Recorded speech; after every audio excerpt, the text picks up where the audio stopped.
हमारे घर में जो पुराना दीपक होता है वो बहुत काम का होता है। जो पुराना दीप होता है, 50 तरह के दिए मत बदलो। तुम्हारे घर में जो दीपक है, 2 दिए, 4 दिए, 6 दिए ऐसे रख लो जिन दिए में आप बत्ती लगाते रहें। कभी इस दिए को अपने साफ करने रख दिया, मांजने रख दिया, घसने रख दिया, तो दूसरे दिए में बत्ती लगा दो, दूसरा मांजने गया तो तीसरे में लगा। उस दीपक में इतना बल हो जाता है, क्यों? क्योंकि वो भगवान के सामने रोज प्रज्वलित होता है, रोज वो दीपक में बाती जलती है, रोज वो दीप लगता है। तो उस दीपक में इतना बल आ जाता है कि तुम्हारी जिंदगी के आधे दुख तो वो दीपक ही हर लेता है, वो दीप की ज्योति ही समाप्त कर देता है। वो दीपक में इतना बल आ जाता है।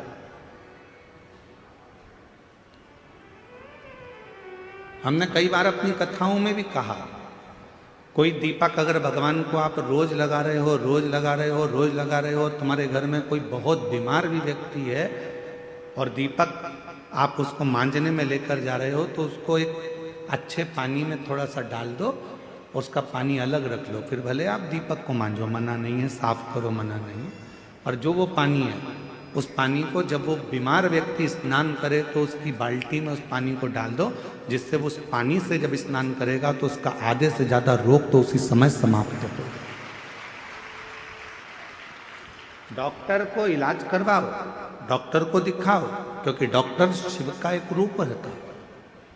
हॉस्पिटल जाओ, डॉक्टर शंकर का एक रूप है, उसको दिखाओ, मना नहीं, पर साथ में उस दीप में इतना बल हो जाता है। यहां तक हमारा सनातन धर्म कहता है कि जिस आसन पर बैठकर आप और हम लोग भजन करते हैं अपने घर के अंदर, आपने देखा होगा एक आसन लगाती हैं माताएं, जप करती है, पाठ करती है, आराधना करती है, साधना करती है, उस आसन में भी उतना बल आ जाता है,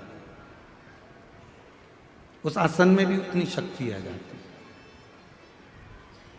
हम जिस माला से जप करते हैं, आप जिस माला से जप करती है, उस माला में भी शक्ति आ जाती है।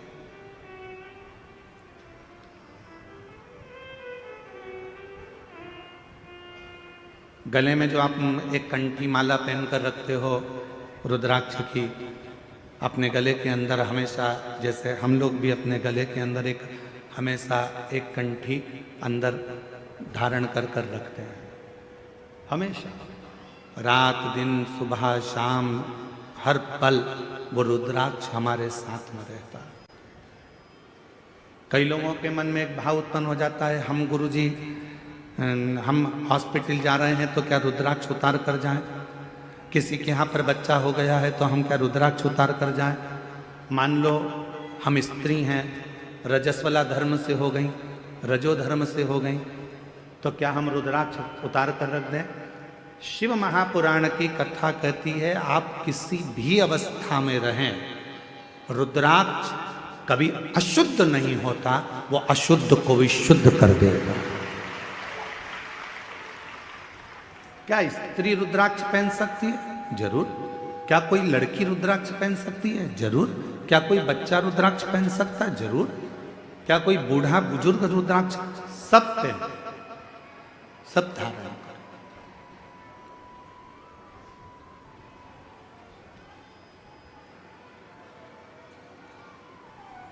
कर। रुद्राक्ष में वो बल उत्पन्न हो जाता है। लोग सोचते हैं कि हम अशुद्ध हैं, हम हॉस्पिटल चले गए हैं, हम उस बच्चे को देखने चले गए हैं, हम अशुद्ध हो गए। ना ना ना, रुद्राक्ष आपको हर पल शुद्ध करता है, हर पल शुद्ध करता है। जैसे भगवान के भोग में तुलसी डाली जाती है, बिना तुलसी के क्या भगवान भोग स्वीकार कर लेते हैं? जम के बोलो, नहीं करते।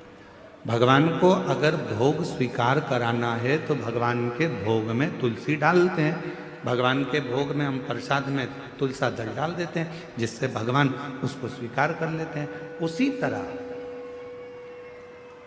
भगवान भी, जिसके गले में रुद्राक्ष है और जिसके गले में तुलसी की माला है, भगवान भी देख लेता है कि मुझे इसको स्वीकार करना है, ये मेरा अपना है, इसको मुझे स्वीकार करना है, ये मेरा अपना।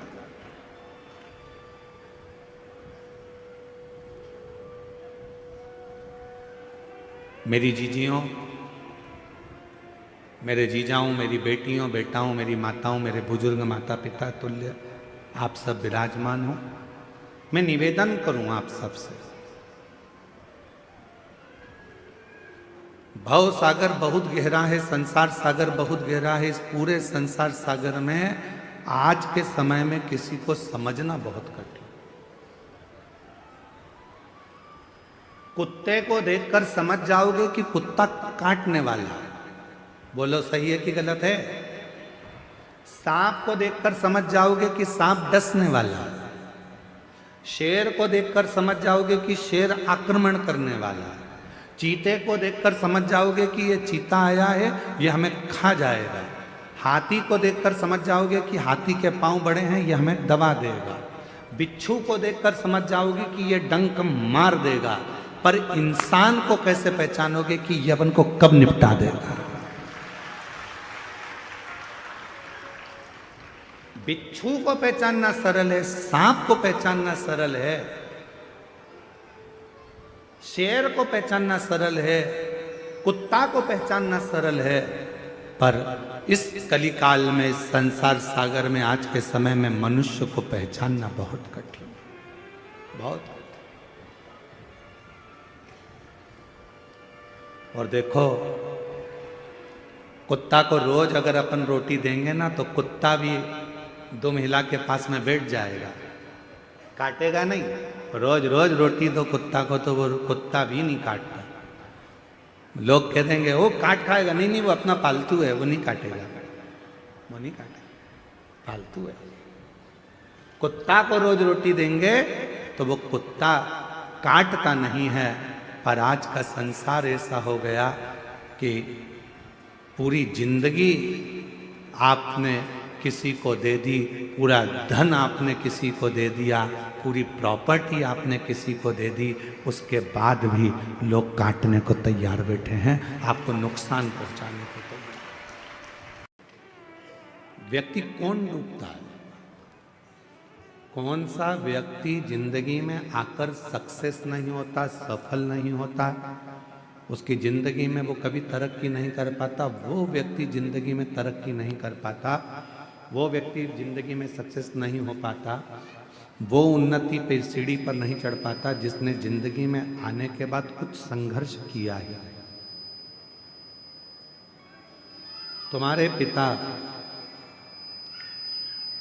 तुमको गाड़ी दिला देंगे, तुम्हारे पिता तुम्हारे लिए बंगला बना देंगे, तुम्हारे पिता तुम्हारे लिए जमीन खरीद देंगे, प्लाट दे देंगे, फैक्ट्री डाल देंगे, दुकान बना देंगे, सब कुछ कर देंगे।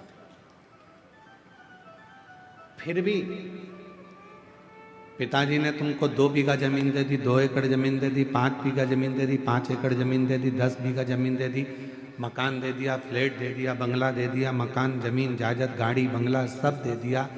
तो भी तुम ये मत सोचना कि ये पिताजी की जो जायदाद है वो मेरी है। बाबा से प्रार्थना करना कि मुझे इतना बलवान बनाना जैसे मेरे पिताजी मुझे देकर जा रहे हैं और आज मुझे प्रदान कर रहे हैं, इतना शक्तिशाली बनाना कि मेरे पिताजी का जब बुढ़ापा आए तो उनको राजसी ठाठ दिखाऊं और उनकी जिंदगी भी अच्छे से, उनका जीवन अच्छे से। पिता कैसे कमाता है,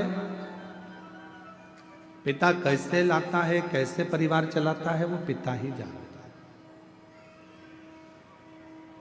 धर्म पत्नी भले कह देगी कि हम तुम्हें दिखते नहीं हैं, तुम हमारे लिए कुछ करते नहीं हो, पर उस पति से पूछो कि जो कमा किसके लिए रहा है, वो तो अपना एक छोटा सा मोबाइल लेकर चल रहा है, अपने वही कपड़े जो उसने पहले सिलवा रखे थे वही कपड़ों को पहन रहा है, वही वस्त्र है, वही मोबाइल है, वही जूते हैं, वही चप्पल है, वही रुमाल है, वही कपड़े की अलमारी है। पत्नी कपड़े खरीद लेती है, बच्चे कपड़े खरीद लेते हैं, बेटियां कपड़े खरीद लेती हैं, बेटे कपड़े खरीद लेते हैं, उनका मन करता है तो मोबाइल भी बदल लेते हैं। पर कोई बाप से पूछे कि पिता आप ना कपड़े बदलते हो, आप ना घड़ी बदलते हो, आप ना जूते लाते हो, आप वही क्या करूंगा लेकर? चल रहा है, तुम्हारी उम्र है तुम पहनो, तुम्हारी उम्र है तुम पहनो, तुम्हारी उम्र है तुम धारण करो। और वो अपनी पूरी जिंदगी केवल तुम्हारे लिए निकाल देता है, केवल तुम पूरा जीवन।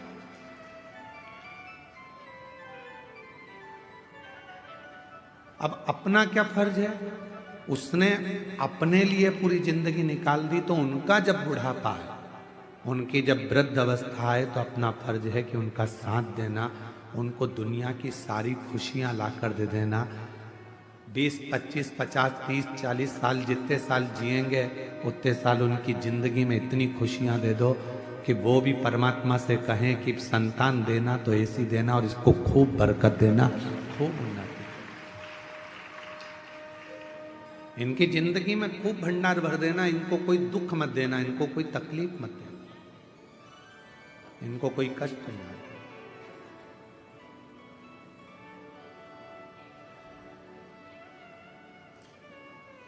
शिव स्वरूप पिता,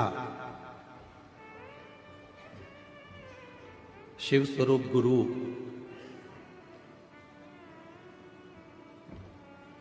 जब संसार सागर में हमको मिल जाते हैं तो वह हमारी जिंदगी को सार्थक बना देते हैं, हमारे जीवन को सार्थक।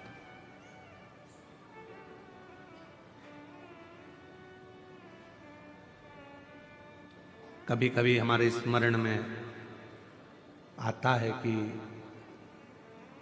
शायद पिता दुनिया की सबसे बड़ी दौलत होती है, और वह अनुभव करोगे आप भी एक दिन,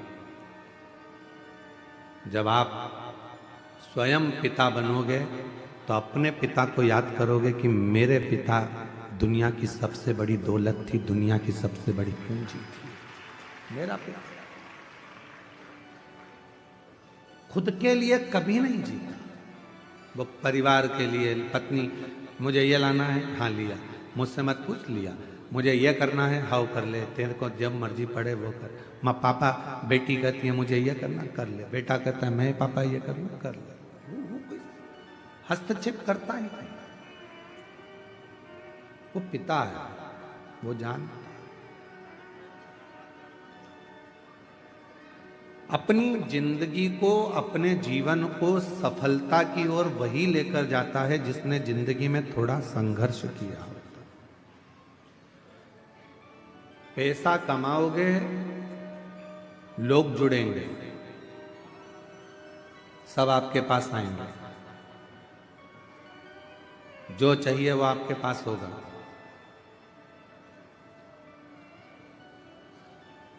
जो तुमको गाली देते थे वो भी पैसे के बल पर तुम्हारे पास आ जाएंगे। जब तुम्हारी सत्ता चलेगी, तुम्हारा वैभव चलेगा, सब तुमको प्रणाम भी करेंगे, नमन भी करेंगे, आदर भी करेंगे। तुम्हारे भीतर अहंकार मत करना कि मेरे पास इतना पैसा है, बिल्कुल। कुर्सी मिल जाए तो लोग तुमको आदर करेंगे, madam sir, sir madam, madam sir.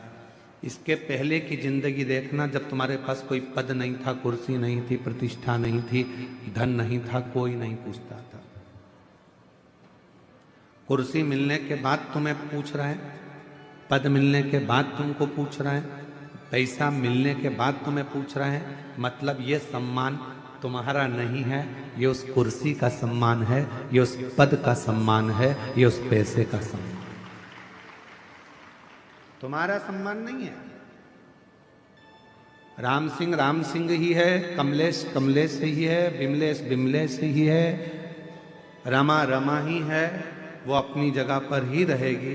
पर वो कुर्सी पर बैठ जाए तो वो कुर्सी का लोग सम्मान करते हैं। तो ये अपने अंदर पैसा आ गया तो ये मत सोचना कि हमारे पास में हम सब कुछ कहेंगे और हो जाएगा, ना ना।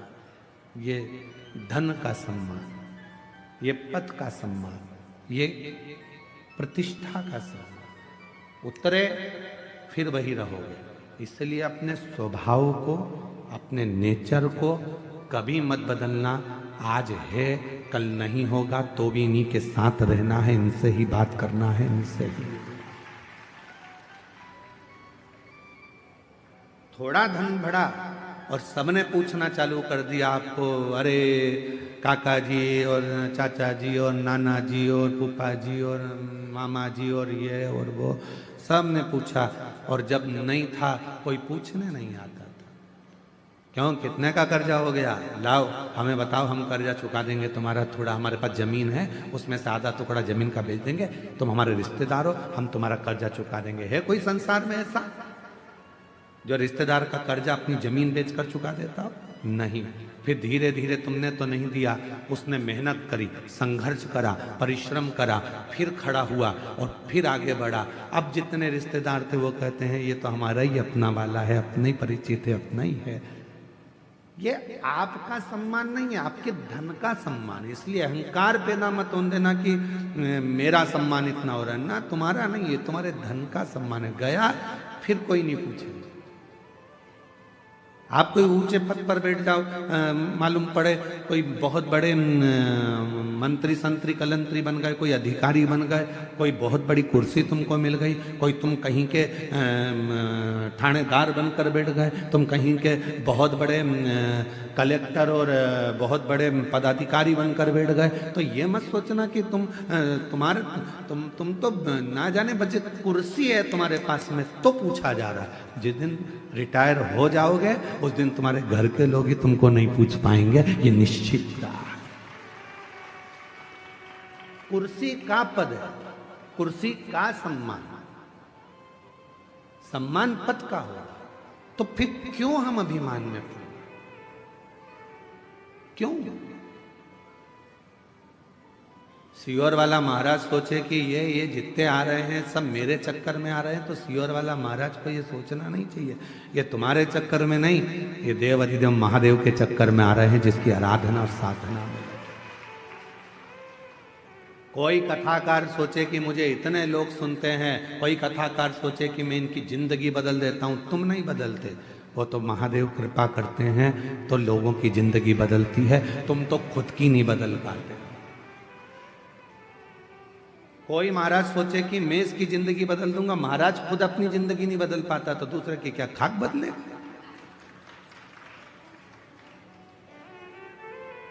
कभी ये विचार मत करना कि मैं कुछ कर रहा हूं, भोले आपकी कृपा से सब काम हो रहा, शंभु आपकी कृपा से सब हो रहा।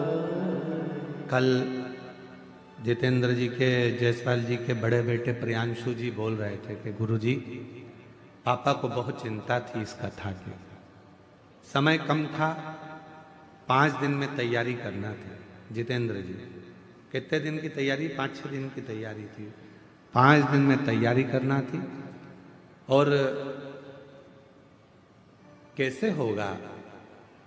प्रियांशु बता रहे थे आपके सुपुत्र कल की पापा को रात को 1-1, 2-2 बजे तक नींद नहीं आती थी, पूरी नींद उड़ गई थी। कहाँ? जिस दिन तक आप नहीं आए गुरुजी, उस दिन तक पापा को चिंता रही, और जैसे ही आप आए उसके बाद पापा ने सब भोलेनाथ पर छोड़ दिया। तो हम कहें जितेंद्र जी आपको साधुता की, आपके भीतर ये जरूर है कि आपने शिव पर आश्रित हो गए, शिव पर आश्रित। आज पूरे क्षेत्र में, कांकेर क्षेत्र में जितने भी जायसवाल परिवार होंगे अपने आप को आज गौरवान्वित महसूस कर रहे होंगे कि हमारे कम से कम आज कुल में, परिवार में किसी ने शिव महापुराण की कथा करवाकर अपने जीवन को और हमारे कुल को सार्थक कर दिया, साधु कर दिया। कब तक टेंशन है? जब तक हमने अपने ऊपर जवाबदारी ली। आपसे एक बात पूछें, जरा उत्तर दीजिएगा।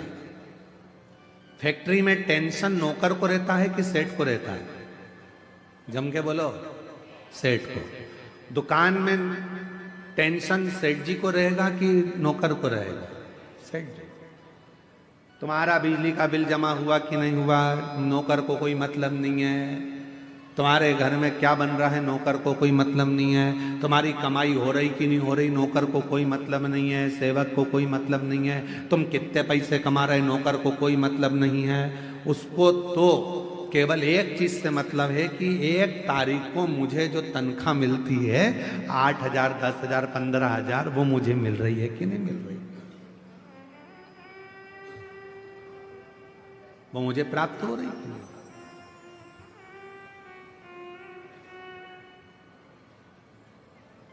कितना कोहरा है जी, इतना भारी कोहरा, और उसमें ये शिव महापुराण की कथा, बड़ा आश्चर्य वाला विषय है।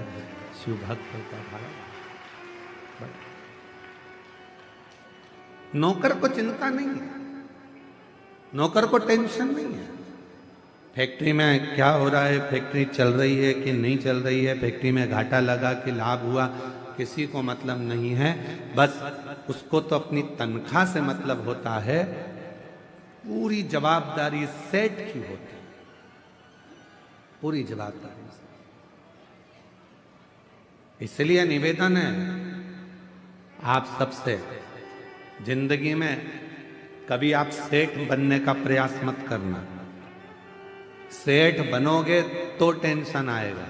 आप तो कोई भी पूछे सेठ जी बोले तो कह देना मैं सेठ नहीं, सेठ तो मेरा भोलेनाथ और सांवरिया सेठ है, मैं तो उसका सेवक हूं। सेठ एक ही है, और वो मेरा कुबेरेश्वर महादेव, मेरा कुबेर भंडारी, मेरा भोले बाबा, मेरा त्रिकालदर्शी, हम तो उसके नौकर हैं। हमारा घर भी वही चलाता है, परिवार भी वही चलाता है, कुटुंब रिश्ते सब वो निभाता है, हम तो उसकी तनख्वाह पाते हैं, तनख्वाह लेते हैं।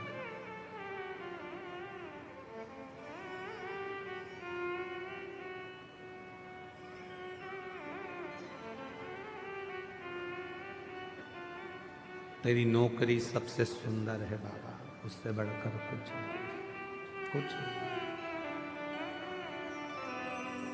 उससे जोरदार कुछ है ही नहीं। जब से तेरा गुलाम हो गया, तब से मेरा भी नाम हो गया। जब से तेरा गुलाम हो गया, तब से मेरा भी नाम हो गया। वरना औकात क्या थी मेरी, वरना औकात क्या थी मेरी।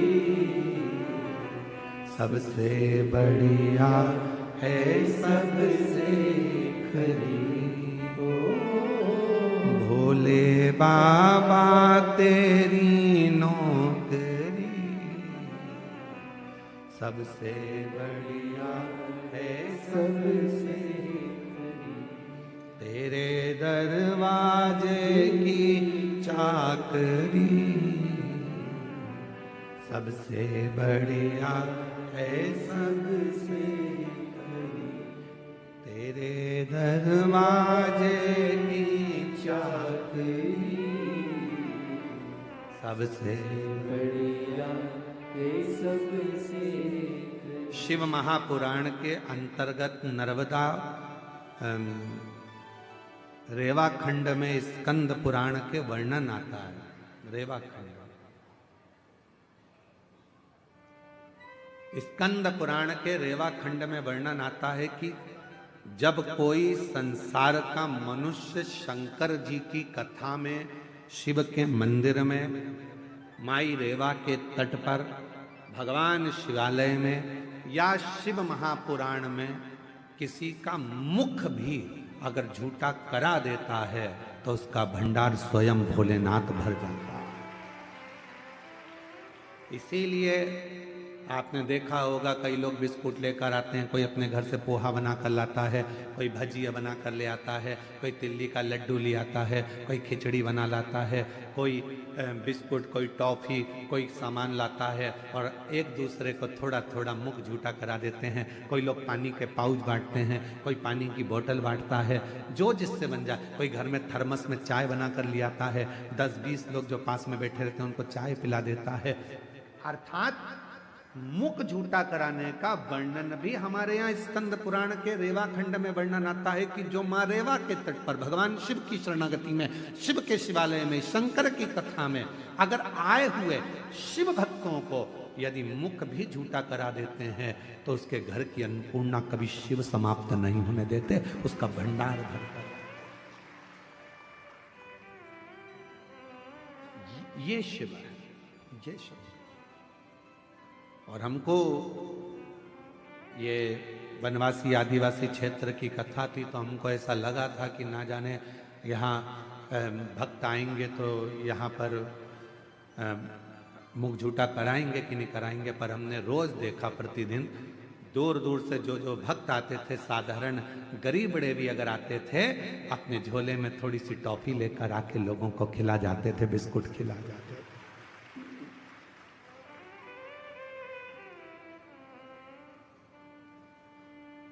यदि परमात्मा आपको सामर्थ्यवान बनाए, जितेंद्र जी आपके लिए एक पत्र आया था, कल हम पढ़ नहीं पाए।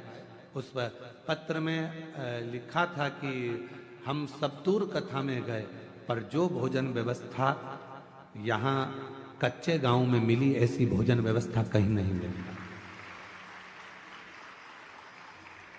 एक बार जजमान परिवार के लिए जोरदार ताली बजाइए। साधुता है आपका, बहुत साधुता है। इतनी अच्छी व्यवस्थाएं जो दी गई, साधुता आपके हृदय को, आपके भाव को कि शिव के प्रति आपका इतना समर्पण। जब से तेरा गुलाम हो गया, तब से मेरा भी नाम हो गया। जब से तेरा गुलाम हो गया, तब से मेरा भी नाम हो गया। वरना औकात क्या थी मेरी, वरना औकात क्या थी मेरी। सबसे बढ़िया सबसे भोले बाबा तेरी नौकरी, सबसे बढ़िया है सबसे खरी। स्वयं को आप सेठ मत समझो, आप तो भोलेनाथ जी को सेठ बना दो, हम उसके सेवक, हम उसके नौकर। टेंशन किसको किसको होगा? भोलेनाथ। चिंता किसको? भोलेनाथ। हम तो कौन है? उनके। बेटे को ज्यादा चिंता रहती है कि बाप को ज्यादा चिंता रहती है? बाप को ज्यादा चिंता रहती है। क्या होगा इनका? बहुत सीधे हैं, सरल हैं, बीमारी का ठिकाना नहीं आज के जमाने में, कब किसको जाना पड़ जाए। मृत्यु का भरोसा नहीं है। पहले तो गारंटी भी थी कि 100 साल जी जाओगे, आज के जमाने में तो ये भी पक्का नहीं है कि कितने में निपट जाओगे।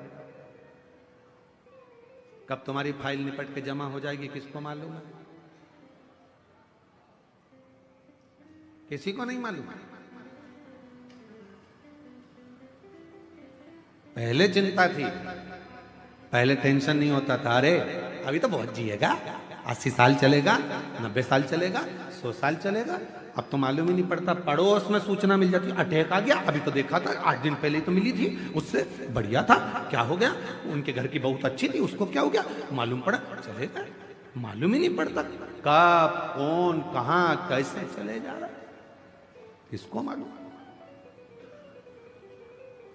किसको पता?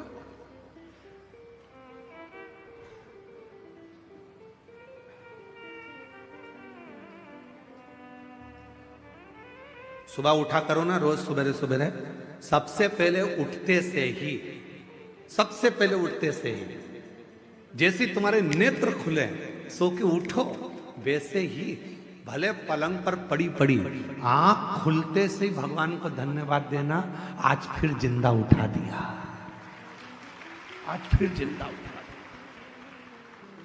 मालूम पड़े रात को सो रही थी और निपट गई तो किसको मालूम, किसको पता। आज फिर जिंदा उठा दिया, बहुत धन्यवाद भोलेनाथ।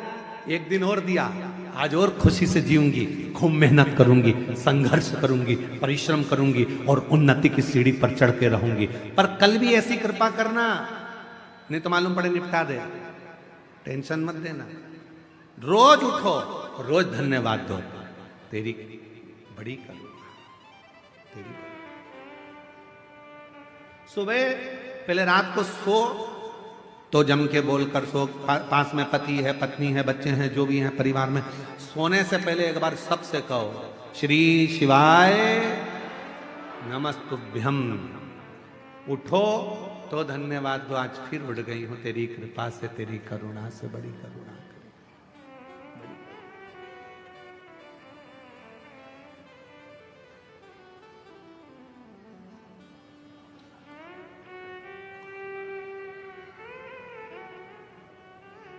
सब पड़ा रह जाएगा, अलमारी में कपड़े भी धरे की धरे रह जाएंगे।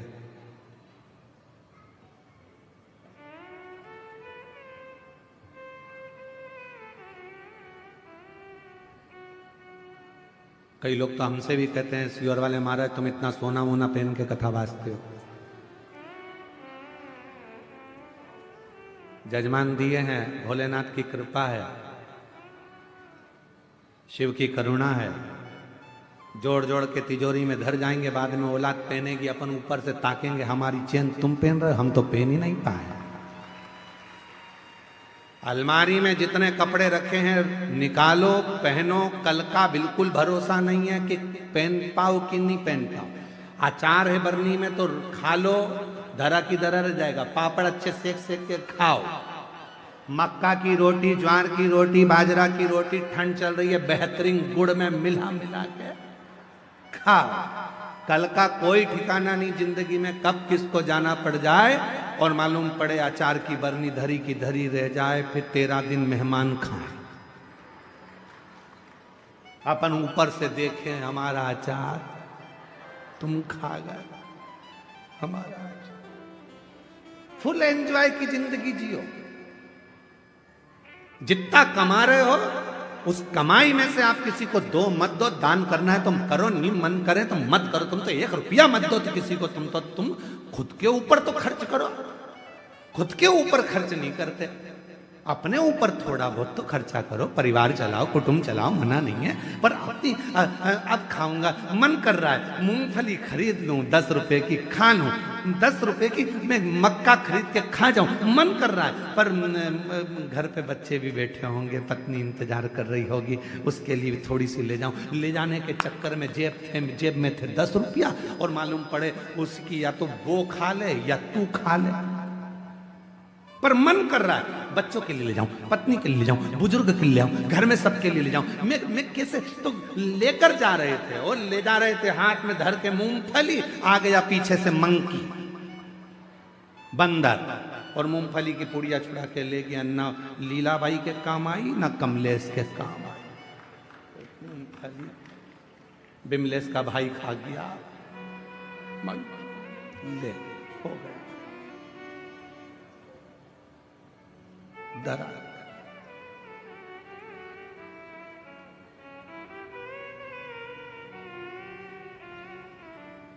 उस समय पर कोई नहीं आएगा, कोई भी नहीं, सारा घर परिवार सब धरा। एक बात और सुनो, बहुत अच्छी सुंदर बात है। देखो, जिस स्कूल में तुम पढ़ाई कर रहे हो उस स्कूल की बस बच्चों को लेने आती है। सही है कि गलत है? अरे बोलो तो जम के, तुम्हारे यहाँ है ऐसा, है ऐसा है कि नहीं है?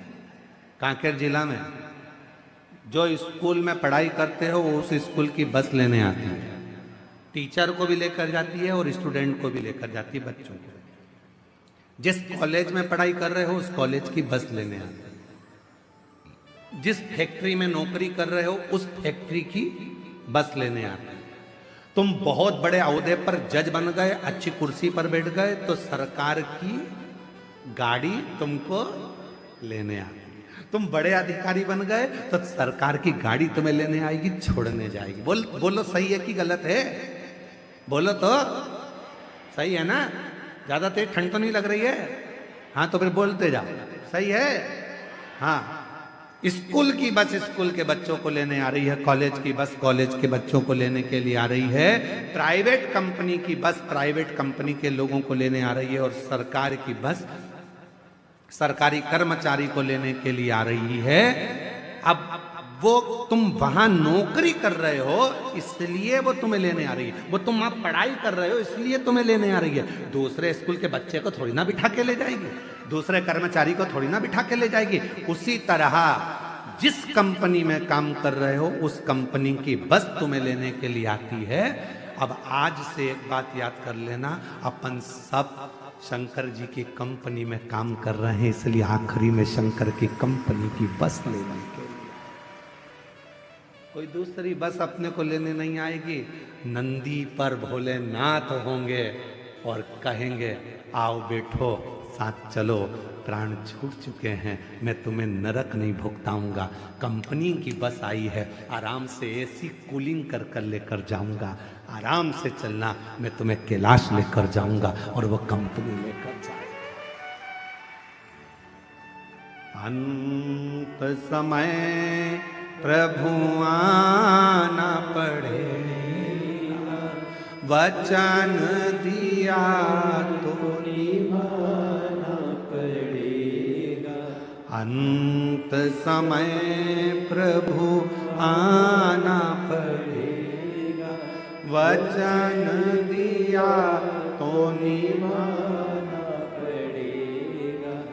आए ना आए प्रभु कुटुंब कबीरा, अंत समय प्रभु आना पड़ेगा, वचन दिया तो निभाना पड़ेगा। अंत समय में तुझे आना है, वचन दिया था।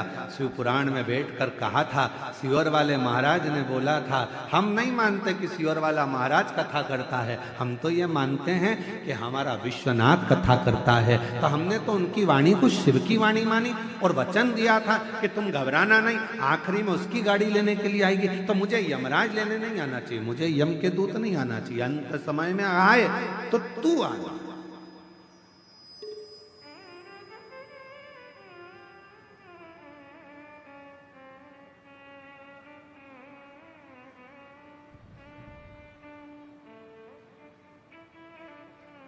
और वो महाराज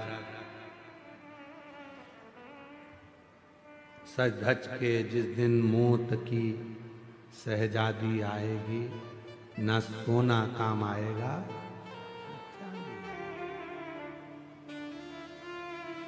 कोई पलंग पर पड़ा हो, अंतिम सांसें गिन रहा हो, अंतिम सांसें गिन रहा हो, पलंग पर पड़ा हो। आप लोग किसी को हॉस्पिटल में देखने गए हो कभी कि नहीं गए? बोलो बोलो, जम के बोलो, गए हो? हॉस्पिटल में जाके क्या बोलते हो? मामा जी। अब वो बेचारा ऑक्सीजन लगी मुंह में, वेंटिलेटर पे पड़ा, और तुम मामा जी, मामा जी समोसा ला दूं, मामा जी गुलाब जामुन, मामा जी 50,000 रुपए रख दूं तुम्हारे पलंग के पास। मामा जी ऑक्सीजन मुंह में लगी, मन में सोच रहे निकल जाए यहां से बाहर, मर रहा और 50,000 रुपए क्या ऊपर लेके जाऊंगा? जब अच्छा था तो समोसा नहीं खान दिया, मुंह में ऑक्सीजन लग रही है। क्या करूं उस धन का? मरने वाले व्यक्ति को ना समोसा चाहिए, ना गुलाब जामुन चाहिए, ना तुम्हारा धन चाहिए। मरने वाले व्यक्ति को तो केवल शिव का नाम चाहिए कि वो बचा लाए, काल के ग्रास से छुड़ा कर लिया है। अकाल मृत्यु वो मरे जो काम करे चंडाल का, और काल उसका क्या बिगाड़े जो भक्त हो महाकाल का।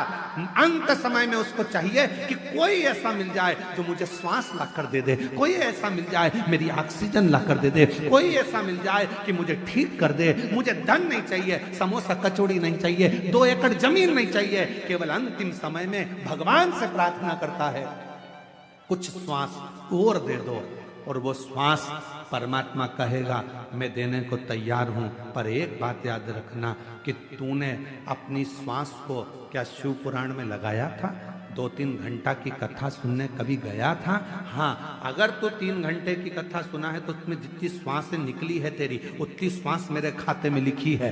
जा, एक काम करता हूँ और थोड़े साल तेरे को दे देता हूँ, और भजन कर लेना, श्वास और मिल जाएगी, और मिल जाएगी। तेरे भजन से, तेरे कीर्तन से, मंत्र जाप से, नाम जाप से, एक लोटे जल से हमारी श्वास बढ़ गई।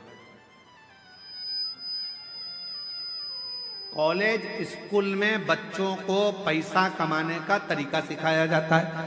आज के नए नए फैशन में लोग मोबाइल पर भी पैसा कमाने का तरीका सिखा रहे हैं, पर शिव पुराण पैसा कमाने का तरीका नहीं सिखाती। शिव महापुराण की कथा उम्र बढ़ाने का तरीका सिखाती है, क्योंकि पैसा तो कमा लोगे पर भोग कैसे करोगे?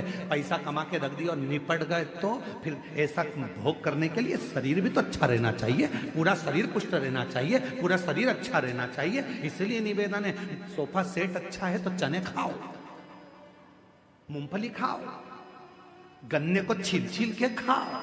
जब सोफा सेट ही नहीं रहेगा तो चने क्या कूट के खाओगे? अच्छा शरीर है, भगवान नाम लो, भजन करो। कई लोग कहते हैं गुरुजी अभी तो हमारी उम्र बची है, अभी तो हम कोई बुढ़े थोड़ी ना हो गए जो भगवान के मंदिर जाएंगे, अभी हम बुढ़े थोड़ी ना हो गए जो शिव पुराण की कथा में जाएंगे, जब बुढ़े हो जाएंगे तो कथा सुनेंगे। हमने कहा ठीक है, बुढ़े होने पर तुम इंतजार करो, उसमें कोई दिक्कत वाली बात नहीं। और फिर कहीं का होता है, हमारे हम जहाँ सीहोर में रहते थे नमक चौराहे पर, वहाँ पर हमारे पड़ोस में एक काकी जी रहती थी। हम उनसे हमेशा कहते काकी कथा में चलो। काकी कहती थी अभी बेटा बेटे की शादी हो जाए, बहू आ जाए, मेरे को करना क्या, उसके बाद तो कथा ही सुनूंगी। 1 साल बाद वो भैया की शादी हो गई, उनकी बहू आ गई। हमने काकी से कहा काकी कथा में चलो। काकी बोली बस बेटा बहू का थोड़ा जाते का समय है, छोरा छोरी हो जाए उसके बाद तो कथा ही कथा। अब छोरा छोरी हो गए, 1 साल बाद फिर कहा कि अब कथा। अब बेटा वो बच्चा छोटा सा है, बेचारी बहू रसोई घर संभाले कि बच्चा संभाले, बस थोड़ा सा बड़ा हो जाए। हमने 3 साल कुछ भी नहीं बोला। 3 साल बाद फिर कहा काकी कथा में चलो। काकी बोली बेटा वो छोरा छोटा सा पाँव ले लिए इधर उधर घूमता है, पकड़ के रखना पड़ता है, ठीक है। अब बच्चा बड़ा हो गया 2-4 साल बाद, फिर हमने कहा काकी कथा में चलो। काकी बोली चलने को तो चल चलो पर हमारा कमर से नहीं बैठा जाए, नहीं बैठा जाए घुटना से। फिर हमने कहा ब्रेंदो तुम ऊपर सुन लेना, अब यहां सुनकर क्या करोगे, वही सुनना।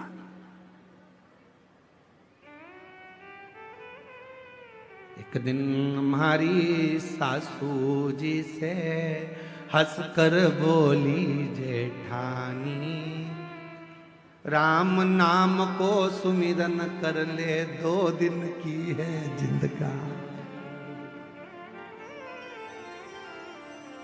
एक दिन हमारी सासू जी से हंसकर बोली जेठानी, राम नाम को सुमिरन कर ले 2 दिन। बस 2 दिन का जीवन है, उसको तुम कैसे जियोगे ये तुम्हारे ऊपर निर्भर करता है। तुम कितनी खुशी से, आनंद से, भक्ति से, भजन से, स्मरण से जी लो, यही जीवन है, यही आनंद। शिव कथा क्या कहती है?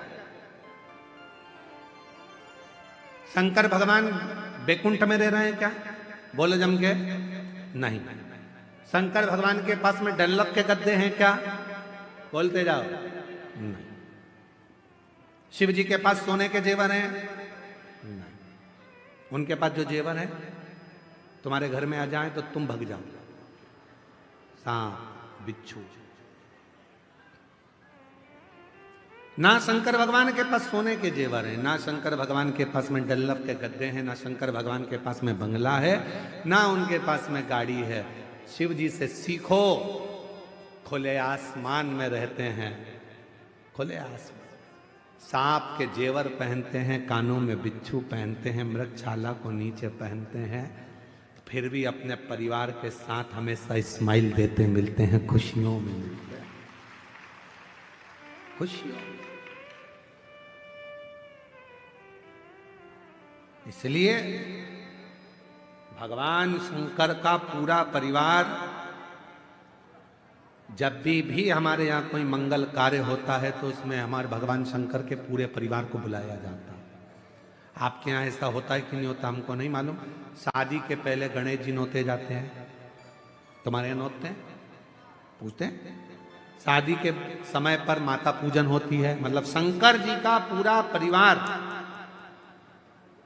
हमारे घर के शुभ कार्य में उनको बुलाया जाता। क्यों? क्योंकि वो जैसे भी हैं अपनी मस्ती में रहते हैं, मंगल आनंद में रहते हैं, मंगल। इसलिए शादी में सबसे पहले अगर कोई वो गाना गाते हैं, क्या बोलते हैं उसको, दूल्हे को क्या कहते हैं शादी में? बन्ना, और दुल्हन को बनी। दूल्हे को बना, दुल्हन को बनी, और दोनों में ही नहीं बनी तो काय का बना और काय की बनी। तो वो जब दोनों के लिए वो गाते हैं ना भजन, रात्रि को शादी में 8 जब फ्री हो जाती हैं जीजियाँ, तब आराम से ढोलक ले लेके बैठ जाती हैं और खूब प्रेम प्रेम से गाती हैं उसको, बहुत जोर जोर से। बना जी दिल्ली जाना जी, वहाँ से लहंगा लाना जी, बनी फिर पहन के आएगी, फिर यूँ इतराएगी, फिर गाना गाएगी, झुमका गिरा। वो सुने तो ये सब गाने से पहले वो पहले भजन गाते भगवान गणेश जी का। गौरी के नंदा गजानंद स्वामी, तुम्हें आज मंदिर में आना पड़ेगा। गौरी के नंदा गजानंद स्वामी, तुम्हें आज मंदिर में तांबा का हंडा में तातो धरो पानी, तांबा का हंडा तातो धरो पानी। गौरी के नंदा गजानंद स्वामी, तुम्हें आज मंदिर में नहाना पड़े। गौरी के नंदा गजानंद स्वामी, तुम्हें आज मंदिर में नहाना। सोने की थाली में भोजन परोसा, सोने की थाली में भोजन परोसा। गौरी के नंदा गजानंद स्वामी, तुम्हें आज मंदिर में खाना पड़ेगा। बाबा, सब करने से पहले भगवान गणेश जी को निमंत्रण, सब कार्य से पहले माँ देवी को निमंत्रण, सब कार्य से पहले भगवान षडानंद को निमंत्रण, सब कार्य से पहले भगवान कुल देवता को निमंत्रण। ये क्या है? मतलब शंकर भगवान वीराने में रहते हैं, कैलाश पर रहते हैं, एकांत में रहते हैं, उसके बाद भी शंकर भगवान अपनी मस्ती में, अपने आनंद में, शिव भक्ति में, बड़े भगवान शंकर अपनी मस्ती में रहते हैं। इसलिए सबसे पहले मंगल कार्य में उनके परिवार को बुलाया जाता है।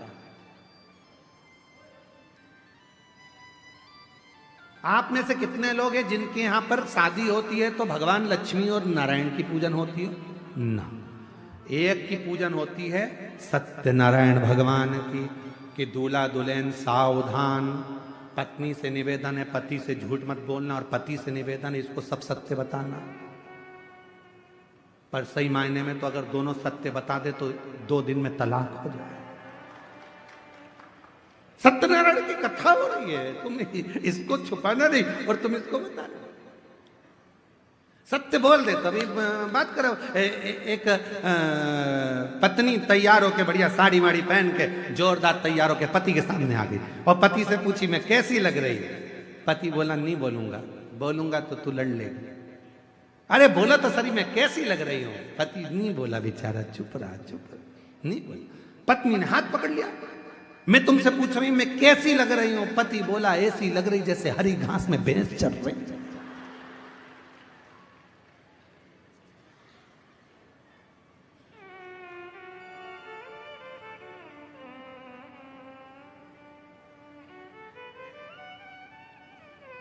पत्नी कुछ नहीं बोली। शाम को पति जब ऑफिस से आया, करेले की सब्जी बना दी, खा। करेले की सब्जी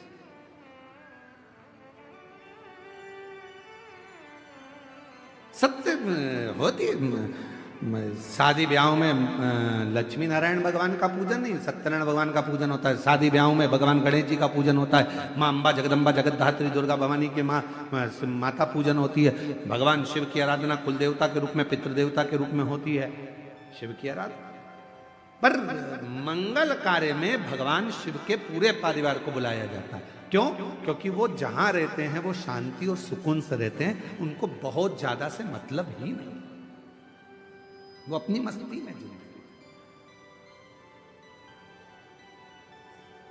अपनी मस्ती। शिव कथा करें, पैसा कमाओगे, लोग जुड़ेंगे, परिवार के लोग आएंगे, तुम्हारे पास में खड़े हो जाएंगे। धन देखकर कोई भी आ सकता है, पर याद रखना पैसा से परमात्मा नहीं आता।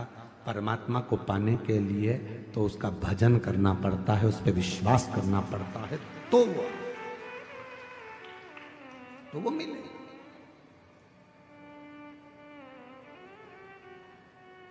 मेरी किस्मत का जब गुल खिला, तब जा कर के ये दर मिला। मेरी किस्मत का जब गुल खिला, तब जा कर के ये दर मिला।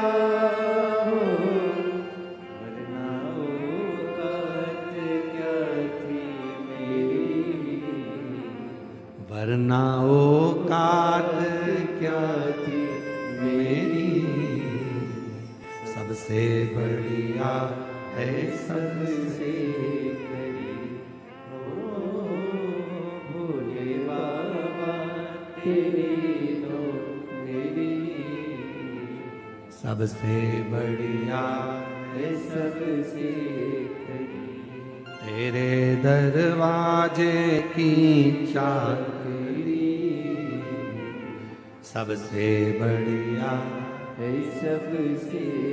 जब हम उसके दरवाजे की चाकरी करते हैं, सेवा करते हैं, नौकरी करते हैं, उसके दरवाजे पर जाकर रोज जल चढ़ाने जाते हैं, रोज एक लोटा जल चढ़ाने जाते हैं। लोग पूछें आपसे कि एक लोटा जल चढ़ाने से क्या मिलेगा, कहना तनख्वाह मिलेगी। कौन सी तनख्वाह? तो कहना वो अंत समय में काम आएगी, आखिरी में वही तनख्वाह काम आएगी जो हमने एक लोटा जल चढ़ाया है, उसी ने हमारी समस्या का निवारण करा है, उसी ने हमारी समस्या को दूर किया है।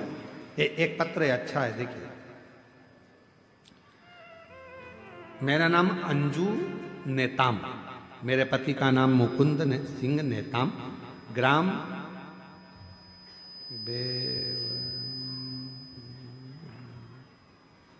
आओ रे जल्दी आओ, गांव का नाम बताओ।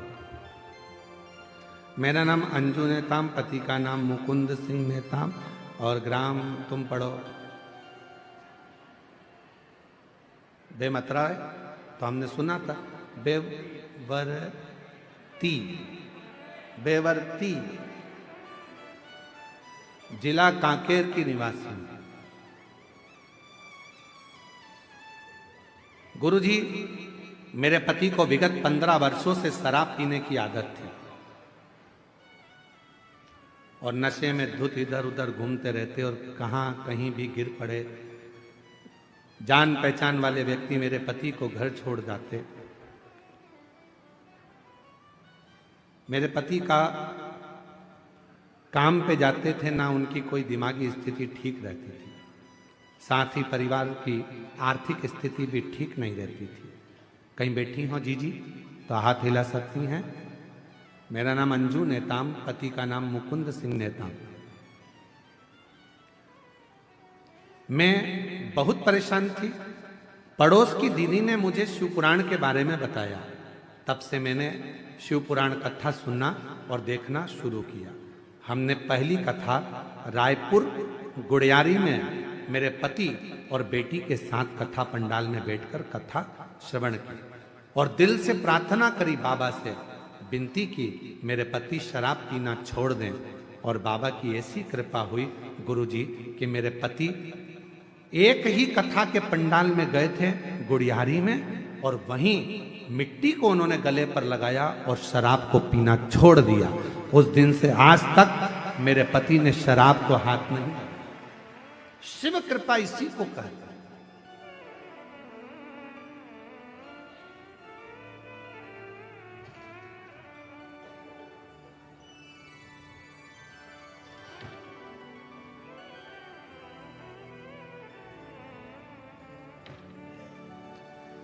इसी को शिव की कृपा कहते हैं, इसी को भगवान शंकर की कथा कहते हैं।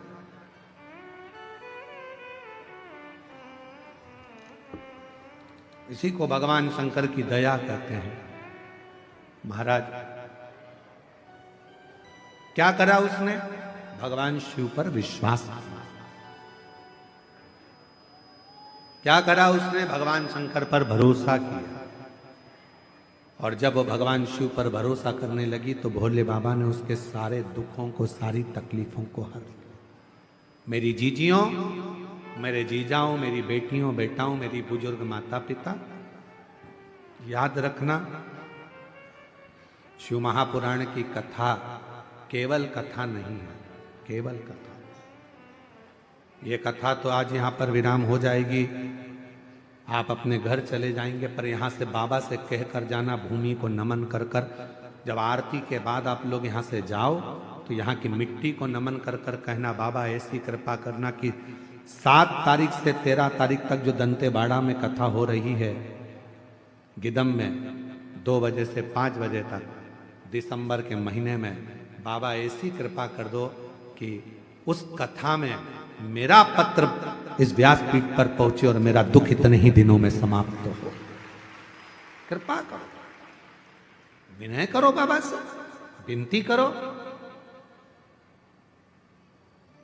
जब आप बाबा से कहोगे तो बाबा श्रवण करेंगे।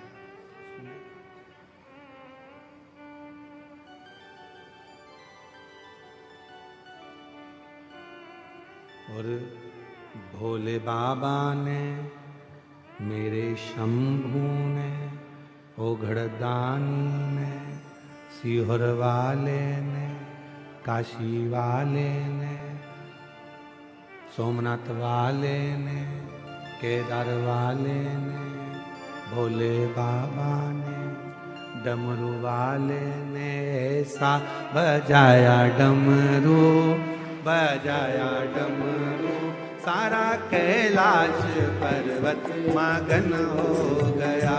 मेरे बाबा ने ऐसा बजाया डमरू, बजाया डमरू, सारा कैलाश पर्वत मगन हो गया। काशी वाले ने, सीहोर वाले ने, डमरू वाले ने, केदार वाले ने, भोले बाबा ने ऐसा बजाया डमरू, बजाया डमरू, सारा कैलाश पर्वत मगन हो गया। भोले बाबा ने ऐसा बजाया डमरू, बजाया डमरू, सारा कैलाश पर्वत मगन हो गया।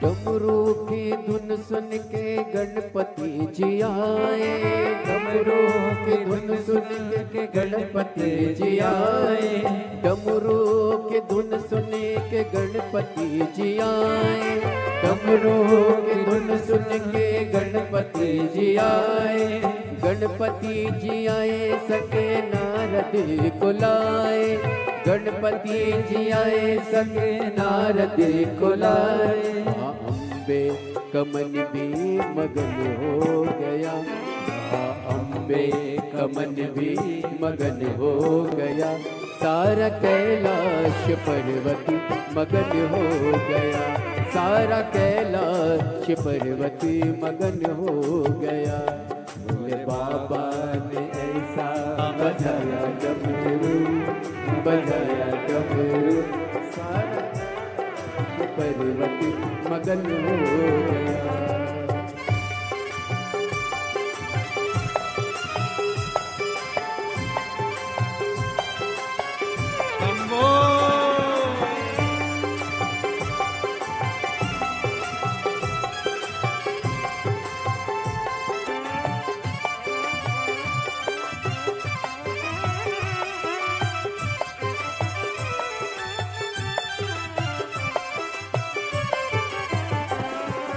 डमरू की धुन सुन के राम जी आए, डमरू की धुन सुन के राम जी आए, डमरू की धुन सुन के राम जी आए, डमरू की धुन सुन के राम जी आए, राम जी आए संगे लखन को लाए, राम जी आए संगे लखन को लाए। मैया सीता का, मैया सीता का, मैया सीता कमन भी मगन हो गया, मैया सीता कमन भी मगन हो गया, सारा कैलाश पर्वत मगन हो गया, सारा कैलाश पर्वत मगन हो गया।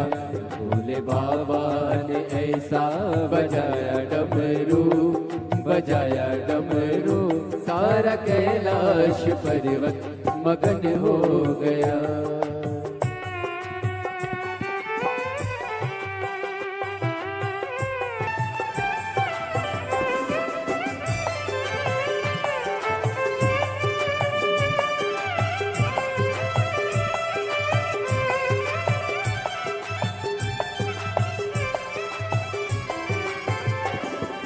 डमरू की धुन सुन के राधा जी आई, डमरू की धुन सुन के राधा जी आई, डमरू की धुन सुन के राधा जी आई, डमरू की धुन सुन के राधा जी आई, राधा जी आए संगे कान्हा को लाए, राधा जी आए संगे कान्हा को लाए। वहाँ सखियों का, वहाँ सखियों का, वहाँ सखियों का मन भी मगन हो गया, वहाँ सखियों का मन भी मगन हो गया, सारा कैलाश पर्वत मगन हो गया, सारा कैलाश पर्वत मगन हो गया। भोले बाबा ने ऐसा बजाया डमरू, बजाया डमरू, सारा कैलाश पर्वत मगन हो गया। मेरे बाबा ने, भोले बाबा ने, मेरे बाबा ने, शंभु बाबा ने, मेरे बाबा ने, डमरू वाले ने, मेरे बाबा ने, भोले बाबा ने, मेरे बाबा ने ऐसा बजाया डमरू, बजाया डमरू, सारा कैलाश पर्वत मगन हो गया। मेरे बाबा ने ऐसा बजाया डमरू, बजाया डमरू, सारा कैलाश पर्वत मगन हो गया, सारा कैलाश पर्वत मगन हो गया, सारा कैलाश पर्वत मगन हो गया, सारा कैलाश पर्वत मगन हो गया।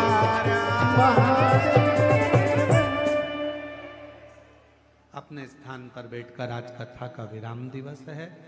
दिल से बाबा को अपने मन की बात कहो, प्रार्थना करो, विनय करो, विनती करो और बाबा को अपने मन का भाव कहिएगा।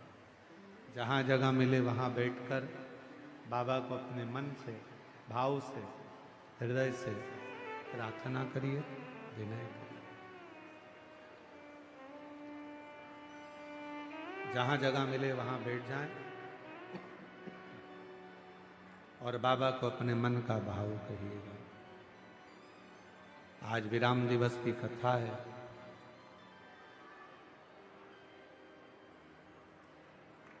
जाते जाते मेरा भोले बाबा आप सबकी झोलियों में खुशियां दे, संपदा दे, संतान दे, वैभव दे, रोग मुक्त करे, पूरा राष्ट्र हमारा भारत देश स्वस्थ रहे, उन्नतिशील हो।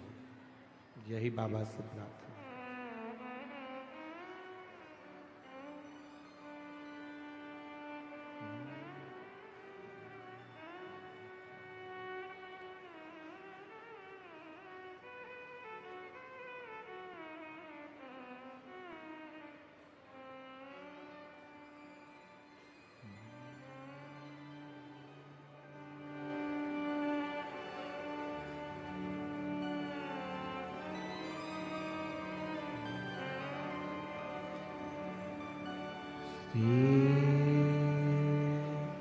शिवाय नमस्तुभ्यं, श्री शिवाय नमस्तुभ्यं, श्री शिवाय नमस्तुभ्यं, श्री शिवाय नमस्तुभ्यं, श्री शिवाय नमस्तुभ्यं। भोला सब दुख काटो हमारा, ओ भोला सब दुख काटो हमारा। शिव शंकर जपो तेरी माला, भोले बाबा जपो तेरी माला, भोला सब दुख काटो हमारा, ओ भोला सब दुख काटो हमारा। वेश है मंगलकारी, वेश है मंगलकारी, शमशान वासी हमारा, शमशान वासी हमारा, ओ भोला सब दुख काटो हमारा, ओ भोला सब दुख काटो हमारा।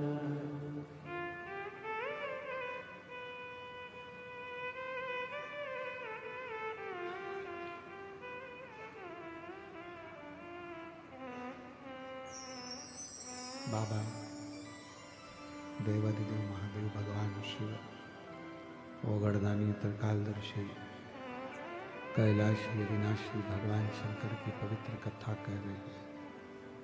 शिव महापुराण की कथा वर्णन कर रही है, शिव कथा कह रही है। भगवान शिव, भगवान ओघड़दानी, भगवान शंकर, अजब अजय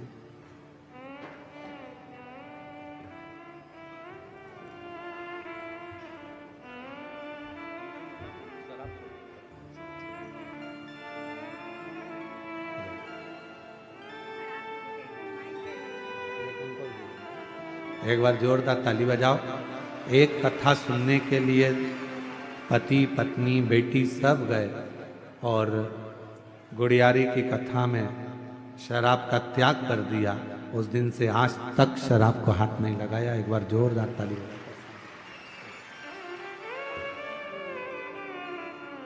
शिव कथा कर रही है, भगवान शंकर का चरित्र कर रहा, शिव महापुराण की कथा कर रही है।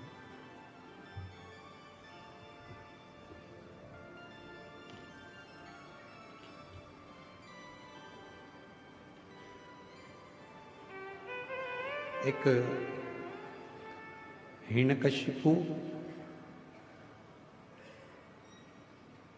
जिसके घर में भगवान श्री प्रहलाद जी का जन्म हुआ,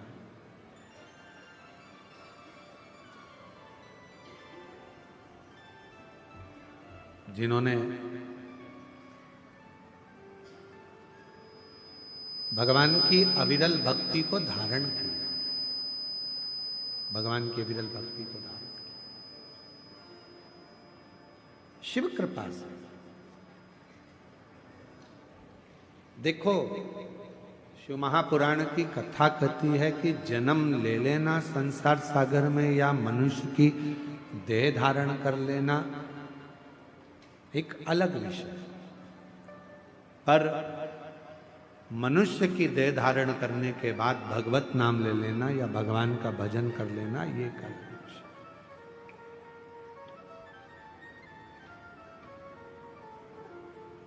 जन्म तो संसार में कितने जन्म लेते हैं और जन्म लेने के बाद कौन अच्छा कर्म करता है नहीं कर पाता है, ये उसके ऊपर निर्भर करता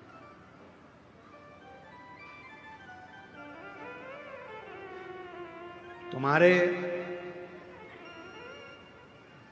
मरने के बाद लोग तुम्हारा पुतला बनाए ना बनाए, मरने के बाद लोग तुम्हारे को चौराहे पर पुतला बनाकर पूजें ना पूजें, पर इतना जरूर याद रखना कि अपने जीते जी लोगों के दिल में परमात्मा के प्रति, सत्य भाव के प्रति और सनातन के प्रति इतनी विश्वास उत्पन्न कर देना कि उनके दिल में तुम्हारा पुतला निर्मित हो जाए,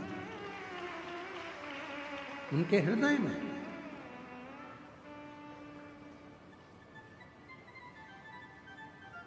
प्रहलाद को दर्शन, क्योंकि प्रहलाद जी के पिताजी ने पूछ लिया था, हिरण्यकशिपु ने, कहाँ है तेरा भगवान, क्योंकि हिरण्यकशिपु ने वर मांगा था, ना नीचे मरूं ना ऊपर मरूं, ना अंदर ना बाहर, ना अस्त्र से ना शस्त्र से, ना दिन में ना रात में, ना नर से ना पशु से मेरी मृत्यु, ना दिन में रात में हो ही ना। तो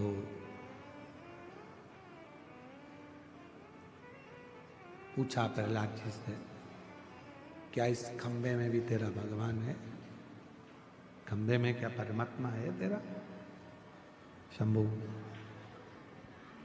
क्या खंबे में तेरा भगवान है?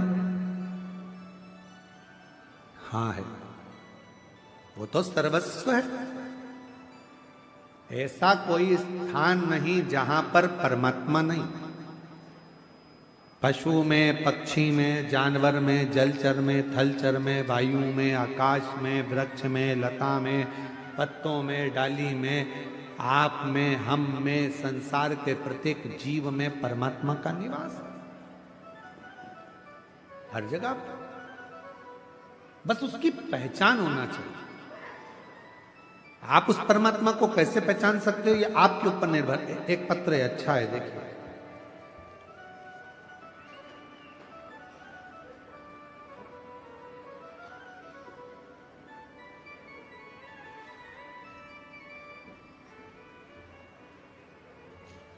सुहावन साहू, पति श्री दयानंद साहू, मैं ग्राम बिटाल पोस्ट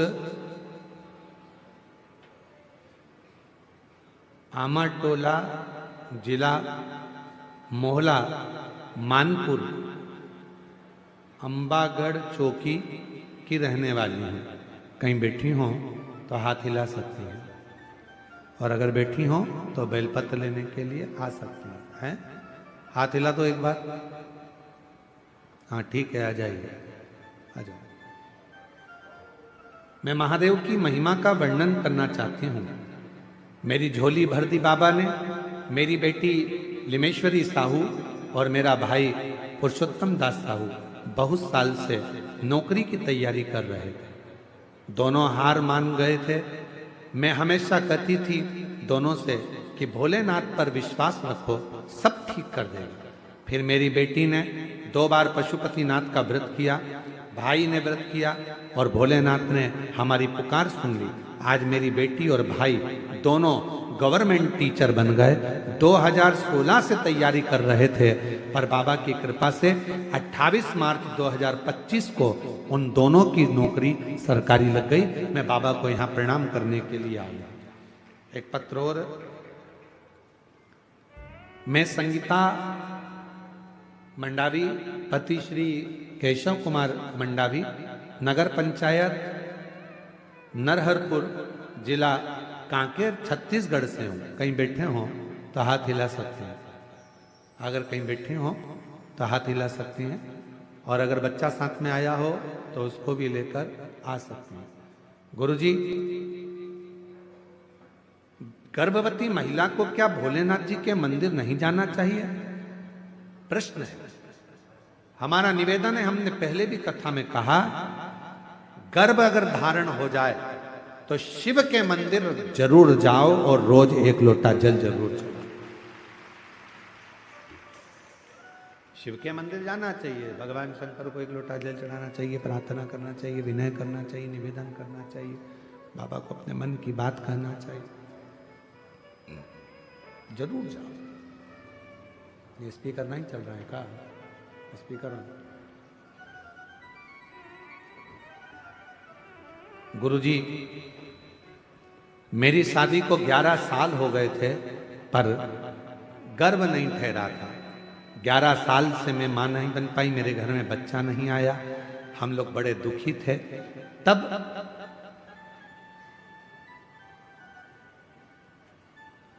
मेरे परिवार वाले भिलाई से, दुमका से आना हुआ, और मेरी एक दीदी ने मुझसे बताया कि वो सियोर वाला बाबा कथा कहता है।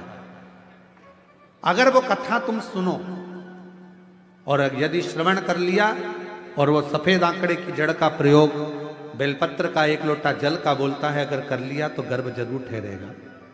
गुरुदेव, हमारे यहाँ पर घर पर टीवी नहीं है, तो हमने मोबाइल से कथा सुनी।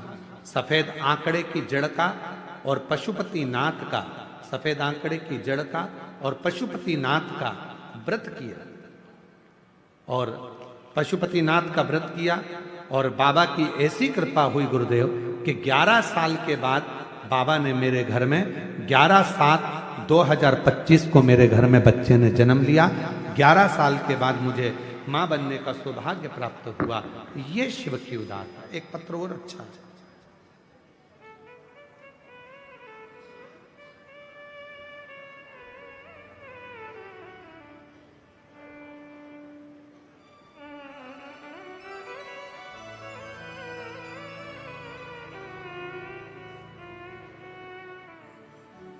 गुरुदेव, सुखवंतीन नेताम, पति श्री सुरेंद्र जी नेताम। हम कोरर कोकानपुर के रहने वाले हैं। शादी को 9 वर्ष हो गए थे। सारे डॉक्टरों को दिखाया और बहुत सारे पुजारियों के पास भी दिखाने के लिए गए, पर कोई रिजल्ट नहीं मिला। एक दिन मेरे को शिव महापुराण के बारे में गांव के विशाखा निषाद और रुक्मणी यादव जी ने बताया, रोज सुनो। और हम रोज शिवलिंग में 3 लोटा जल और 5 बेलपत्र वाला उपाय करने लगे। कुंदकेश्वर बाबा के नाम से प्रार्थना करना और बाबा से कहना कि मेरी कोख भर देना, ऐसी प्रार्थना करते। बाबा को रोज विनय करते। गुरुदेव, बाबा की कृपा ऐसी हुई कि बाबा की कृपा से मेरा गर्भ ठहर गया और मुझे 9 वर्ष के बाद संतान की प्राप्ति हुई। आज मेरी बच्ची 2 वर्ष की हो गई है। मैं बाबा को यहाँ प्रणाम करने के लिए आई हूँ। कहीं बैठी हो? सुखवंती नेताम, पति श्री सुरेंद्र नेताम, पुत्री शिवानी नेताम। 9 साल के बाद बाबा ने मुझे संतान दी। अगर कहीं बैठे हो तो हाथ हिला सकते हैं, और अगर बैठे हो तो आ सकते हैं।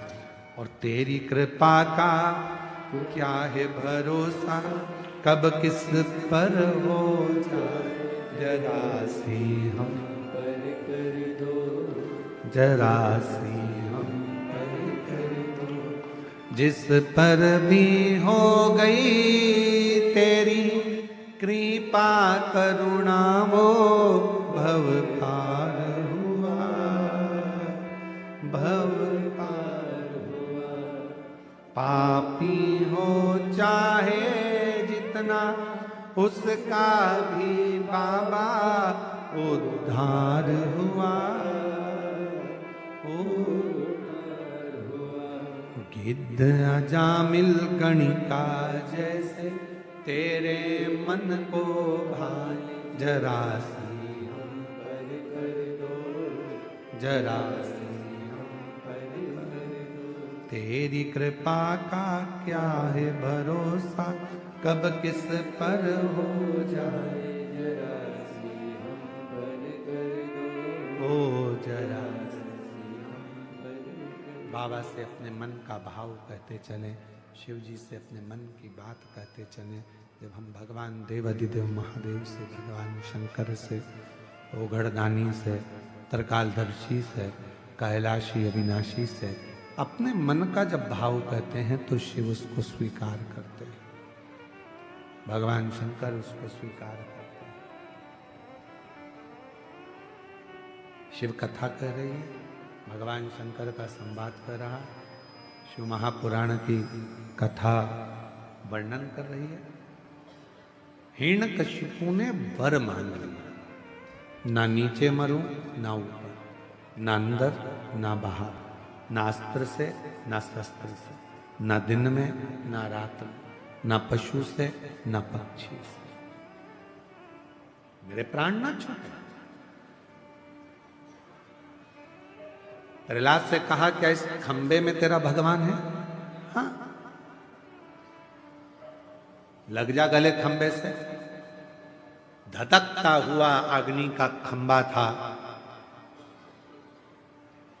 सब चिल्लाकर कह रहे हैं प्रहलाद 4 दिन से आगी में यह खंबा तप रहा है, इसको छूना मती, जल जाओ। प्रहलाद ने देखा कि मेरे पिता ने कहा है क्या इसमें भगवान है, और मैंने तो मेरे गुरु के मुख से सुना था कि सब में परमात्मा, सब में भगवान, तो इसमें भी परमात्मा। और प्रहलाद ने जैसे ही खंबे को अपने गले से लगाया, वो अग्नि का धधकता हुआ खंबा टूट कर नीचे गिर गया और नरसिंह भगवान उसमें से प्रकट हो गए। नरसिंह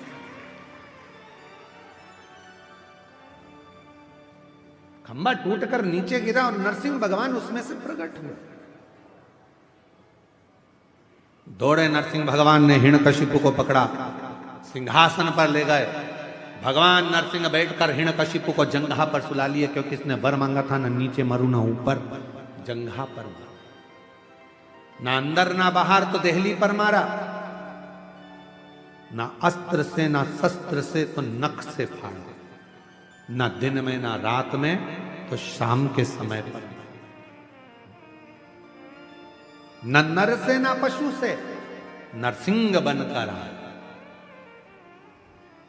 ना ही 12 महीने में मरे, इसलिए एक अधिक कर अधिक मास में आए हैं और हिरण्यकशिपु को फाड़ दिया, हाथों को निकाल कर अपने गले में माला की तरह धारण कर लिया।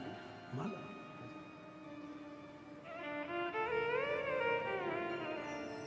माला की तरह धारण।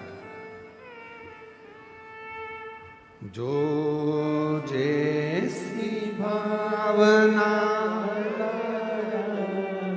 बेटी का नौकरी लगा है और भाई का नौकरी लगा है, एक बार जोरदार करो।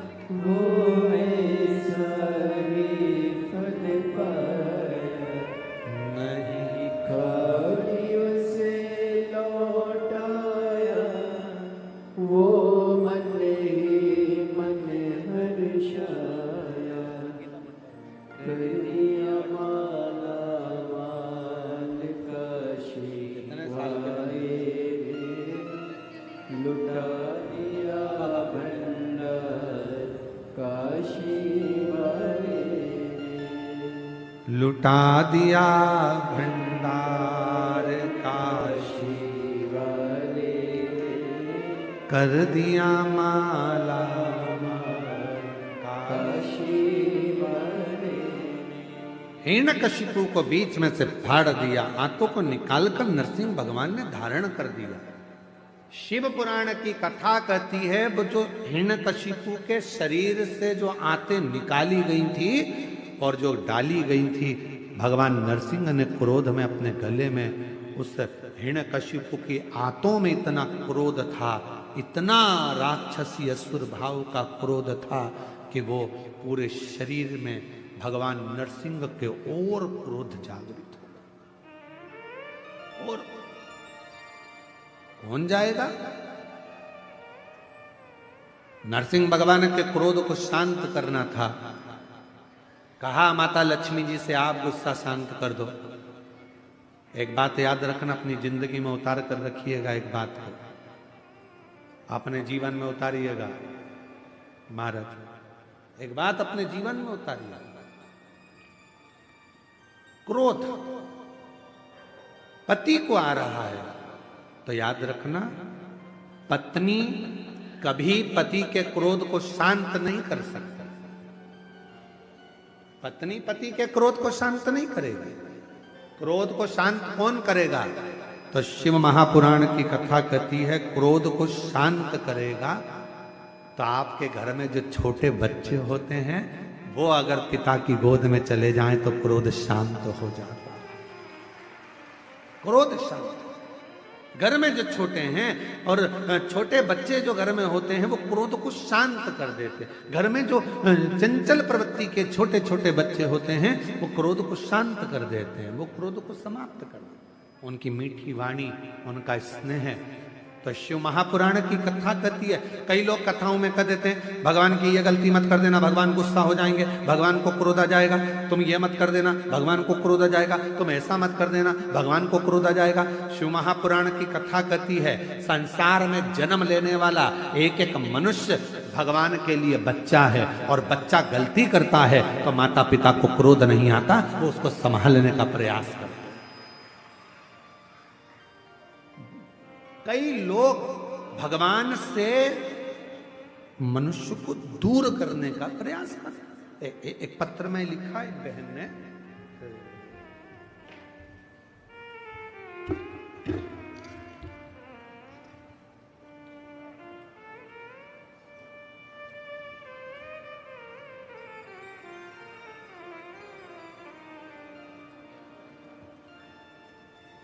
मेरा नाम राधा मरकाम, मेरे पति का नाम साधु राम मरकाम, ग्राम कोड़े जुगा, पोस्ट कोकपुर, जिला कांकेर की रहने वाली हूँ। गुरुदेव, हमारी जब शादी हुई तब हमारे गांव में मंदिर नहीं था, देवी देवता नहीं थे। हम शादी कर कर जब गए उसके बाद में आपकी कथा के माध्यम से हमने वहाँ पर मंदिर निर्माण और देवी देवता पूजन हुआ। गांव के लोग भी कथा से जुड़े और मंदिर में पूजन आदि के लिए जाने लगे। पर गुरुदेव,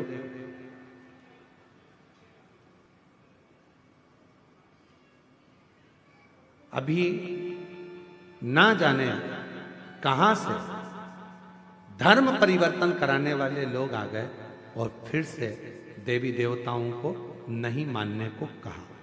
अब पूरा गांव फिर देवी देवता को नहीं मानता। बड़ी चिंता लगी कि पूरे गांव के लोग ही देवी देवता को बंद कर दिए मानना।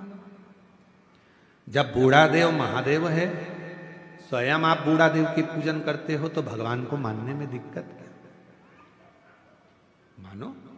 पर उन्होंने अपने देवता को भी मानना बंद कर दिया और दूसरे धर्म के चक्कर में लोग जाने लगे। पर अब जब से शिव महापुराण की कथा लोग टीवी पर सुन रहे हैं, मोबाइल पर सुन रहे हैं, अब वापिस हमारे गांव में लोग भगवान को एक लोटा जल चढ़ाना प्रारंभ कर दिए हैं। हम बाबा को यहाँ प्रणाम करना, कहीं बैठी हो तो आ सकती हैं, एक बेलपत्र लेने के लिए पहुंच सकती। शिव तत्व लगे, लोग तुम्हारे पीछे लगे रहेंगे। मंदिर मत जाओ, क्या करोगे मंदिर जाकर? दुनिया के लोग, कई लोग कहते हैं शंकर भगवान क्रोध के देवता हैं, भगवान शंकर रुद्र देव हैं, भगवान शंकर को गुस्सा बहुत आता है, क्रोध बहुत आता है। भगवान शंकर को क्रोध बहुत आता है, रुद्र हैं भगवान शंकर को क्रोध बहुत आता है।